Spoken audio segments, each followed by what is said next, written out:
कभी जेल से एक इशारे पे हत्या हो जाती है तो कभी मांगी जाती है करोड़ों की रंगदारी। क्या जेल में भी गैंगस्टर का आलम बाहर जैसा ही है?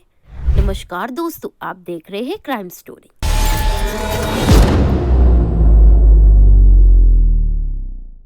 राजधानी में गैंगस्टर का खौफ दिन पे दिन बढ़ता ही जा रहा है। जेल में बंद होने के बावजूद गैंगस्टर अपनी बदमाशी दिखाने में कोई कमी नहीं दिखा रहे हैं। दिल्ली एनसीआर में सक्रिय कई बड़े गैंग और सिंडिकेट चल रहे हैं। ऐसे में हम आपको उन बड़े गैंग और गैंगस्टर के बारे में बताने जा रहे हैं जिनकी वजह से राजधानी के लोग खौफ में रहते हैं और आम लोगों का जीना हराम हो रहा है। पहले नंबर पर आता है गैंगस्टर नीरज पवानिया। ये गैंगस्टर मुजफ्फरगढ़ यानी आउटर दिल्ली में गैंग चलाता है। करीब 16 साल पहले नीरज पवारा ने अपराध की दुनिया में कदम रखा था। इसके बाद उसने पीछे मुड़कर नहीं देखा। दिल्ली एनसीआर में गैंगस्टर नीरज पवाना का नाम किसी खौफ से कम नहीं है। नीरज जेल में रहकर ही अपना गैंग चला रहा है। वहां बैठकर भी वो वारदातों को अंजाम देता है। दिल्ली और आसपास के इलाकों में नीरज पवाना और दूसरे गैंग आमने सामने आते रहते हैं। जेल में बंद नीरज के गुर्गे बीच सड़क पर खून बहाने से नहीं डरते। दुश्मन गैंग के लोगों को मारने से भी उन्हें कोई गुरेज नहीं है। नीरज के खिलाफ हत्या, लूट और जान से मारने की धमकी जैसे कई संगीन मामले दिल्ली और अन्य राज्यों में दर्ज हैं। नीरज पवाना इस वक्त दिल्ली की तिहाड़ जेल में बंद है। दिल्ली के बाहरी इलाके में कई छोटे मोटे गैंग सक्रिय है, लेकिन नीरज पवाना का गैंग इस वक्त दिल्ली का सबसे बड़ा गैंग माना जाता है। दूसरे नंबर पर आता है गैंगस्टर लॉरेंस बिश्नोई। इस गैंगस्टर के गुर्गे पंजाब, दिल्ली, हिमाचल प्रदेश और राजस्थान में सक्रिय है। इसका गैंग कनाडा और दुबई से भी ऑपरेट होता है। सिद्धू मूसेवाला की हत्या में जब से गैंगस्टर लॉरेंस बिश्नोई का नाम आया है, तब से हर कोई उसके बारे में सब कुछ जानना चाहता है। आप ये जानकर हैरान रह जाएंगे कि लॉरेंस की इस क्राइम कंपनी में सब कुछ डिजिटल है। लॉरेंस इस क्राइम कंपनी में मास्टर ब्रेन है तो गोल्डी बराड़ कंपनी की रीढ़ की हड्डी। बकायदा एक फुल प्रूफ प्लानिंग के मुताबिक गैंग के सदस्यों को अलग अलग काम सौंपे जाते हैं। यानी रेकी कौन करेगा, पनाह कौन देगा, गाड़ियां कौन सप्लाई करेगा, हथियार कौन मुहैया कराएगा, कत्ल के बाद किस तरफ किधर भागना है, और सबसे बड़ा सवाल कि फंडिंग कैसे होगी, इससे भी क्राइम मास्टर ही तय करते हैं। किलिंग के वक्त मौजूद गैंग मेंबर भी अक्सर एक दूसरे को नहीं जानते, ताकि पकड़े जाने पर गैंग के बाकी सदस्यों पर आंच ना आ सके। तिहाड़ जेल में बंद लॉरेंस बिश्नोई अपने गैंग को कुछ इस तरह चलाता है जैसे शायद कोई कभी बाहर रहकर ना चला पाता। सूत्रों की माने तो इस गैंग में करीब 700 से ज्यादा शूटर्स हैं, जो लॉरेंस के एक इशारे पर किसी को भी मारने निकल पड़ते हैं। ये सब शूटर दिल्ली एनसीआर, हरियाणा, पंजाब और पश्चिम उत्तर प्रदेश में फैले हैं। इस गैंग का हवाले का पैसा ब्रिटेन और दुबई में भी लगा होने की जानकारियां मिली हैं। फिरौती के लिए अपहरण, कत्ल, जबरन उगाई इस गैंग का पैसे कमाने का मुख्य जरिया है। 31 साल के लॉरेंस पर 65 से ज्यादा आपराधिक मामले दर्ज है। वो एक बार पुलिस हिरासत से फरार भी हो चुका है। गैंगस्टर टिल्लू ताजपुरिया। ये गैंगस्टर आउटर दिल्ली और हरियाणा में ऑपरेट करता है।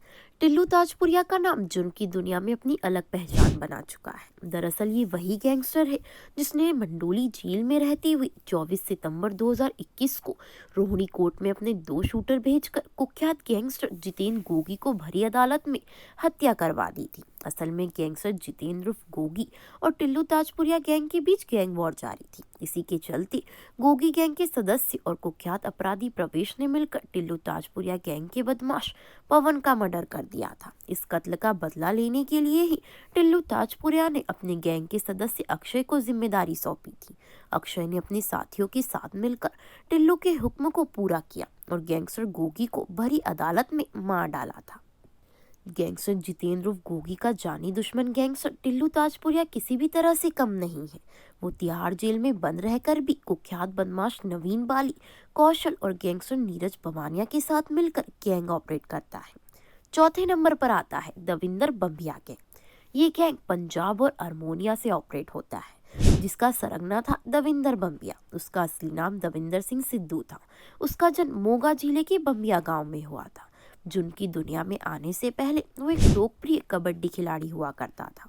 साल 2010 में जब वो कॉलेज में ग्रेजुएशन की पढ़ाई कर रहा था, तब उसका नाम एक कत्ल के मामले में सामने आ गया। ये वारदात उसके गांव में दो समूहों में हाथापाई के बीच हुई थी। हत्या के उस मामले में उसे गिरफ्तार कर जेल भेज दिया गया। वहीं जेल में वह कई गैंगस्टरों के संपर्क में आ गया और फिर एक शार्प शूटर के तौर पर उसने अपनी पहचान बना ली। 9 सितंबर 2016 को भटिंडा जिले के रामपुरा के पास गिलकला में 26 वर्षीय दविंदर बंबिया को पंजाब पुलिस ने एक मुठभेड़ में मार गिराया था।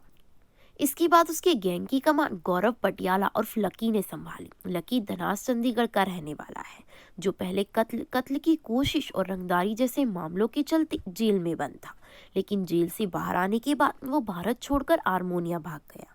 बताया जाता है कि लकी पटियाला गैंग में हरियाणा, पंजाब, राजस्थान, हिमाचल, दिल्ली और पश्चिम उत्तर प्रदेश के 300 से ज्यादा शूटर शामिल हैं। लकी कई सालों से आर्मेनिया में बैठकर गिरोह चला रहा है। 5वें नंबर पर आता है गैंगस्टर हासिम बाबा। ये गैंगस्टर दिल्ली में ऑपरेट करता है। 12 नवंबर 2020 को लूट, हत्या और रंगदारी के कई मामलों में फरार चल रहे दिल्ली के गैंगस्टर हासिम बाबा को दिल्ली पुलिस की स्पेशल सेल ने एनकाउंटर के बाद गिरफ्तार कर लिया था। दिल्ली के टॉप मोस्ट गैंगस्टर के जुर्म की दुनिया में आने से लेकर गिरफ्तार होने तक की कहानी भी किसी फिल्मी से कम नहीं है। हासिम बाबा का असली नाम आसिम है। दिल्ली के यमुनानगर इलाके में सबसे पहले उसने स्मगलिंग का धंधा शुरू किया था। आसिम संजय दत्त की तरह बड़े बड़े बाल रखता था, संजय दत्त स्टाइल में फोटो खिंचवाता और धीरे धीरे आसिम अंडरवर्ल्ड डॉन अबू सलेम और दाऊद इब्राहिम की तरह बड़ा डॉन बनने का सपना देखने लगा और यमुनानगर में फैले नासिर गैंग में शामिल हो गया। अब वो सलाखों के पीछे। इस बड़े गैंगस्टर के साथ मंजीत महाल गैंग, सत्येंद्र और भंडारा गैंग को मिलाकर कुल 30 से ज्यादा खतरनाक गैंग राजधानी दिल्ली में सक्रिय है।